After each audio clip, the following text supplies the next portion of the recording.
ஐயனார் துறை சீரியலில் அடுத்து வர எபிசோடில் நம்ம வானத்தை இருந்துட்டு எவ்வளோ சொல்லியும் கேட்காம பாண்டியை வலுக்கட்டாயமாக கையை பிடிச்சி நீயே என் அப்பா அம்மா கிட்ட பேசுவா, அவளுக்கு இந்த கல்யாணத்தில் விருப்பம் இல்லை, நான் தான் வானத்தையை கல்யாணம் பண்ணிப்பேன் அப்படின்னு சொல்லிட்டு அவங்கக்கிட்ட பேசு பாண்டி, நான் ஏதோ உங்ககிட்ட கோவத்தில் இப்படியெல்லாம் நடந்துக்கிட்டேன், இனிமேல் சத்தியமாக சொல்கிறேன், இனிமேல் உங்ககிட்ட இந்த மாதிரி ஒரு வார்த்தையை நான் சொல்லவே மாட்டேமா, ப்ளீஸ் பாண்டி வா பாண்டி அப்படின்னு சொல்லிட்டு நடு ரோட்டு கூட பார்க்காம கெஞ்சிக்கிட்டு அவர் கையை பிடிச்சு நேராக அவரோட வீட்டுக்கு கூட்டிகிட்டு வராங்க.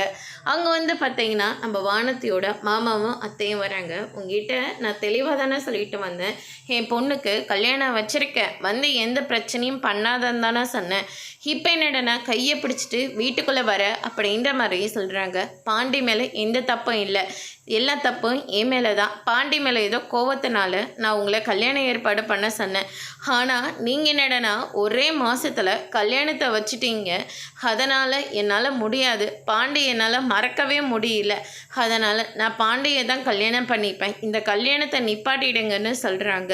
அதுக்கு அடுத்ததாக எல்லாருமே வானத்தையை பிடிச்சி பயங்கரமாக திட்டிக்கிட்டு இருக்காங்க. என்ன மச்சான் இதெல்லாம் அப்படின்னு சொல்லிட்டு கேட்கவும் எனக்கே ஒன்றும் புரியாமல் தான் நின்றுட்டுருக்கேன். ஏன் வானத்தி, உங்ககிட்ட நாங்கள் அத்தனை தடவை கேட்டோம்ல, பேச்சு மாற மாட்டலன்னு சொல்லி அத்தனை தடவை கேட்டுட்டு தானே இருந்தோம், மாட்டேன்னு சொல்லிட்டு இப்போ கல்யாணத்தை நிப்பாட்டன்னு சொன்னால் மாப்பிள்ளை வீட்டுக்காரங்களாம் எங்களை பற்றி என்ன நினைப்பாங்க அப்படின்னு சொல்லிட்டு வானத்தையை பிடிச்சி பயங்கரமாக திட்டிக்கிட்டு இருக்காங்க. அதோட பிரம முடிச்சிருக்காங்க.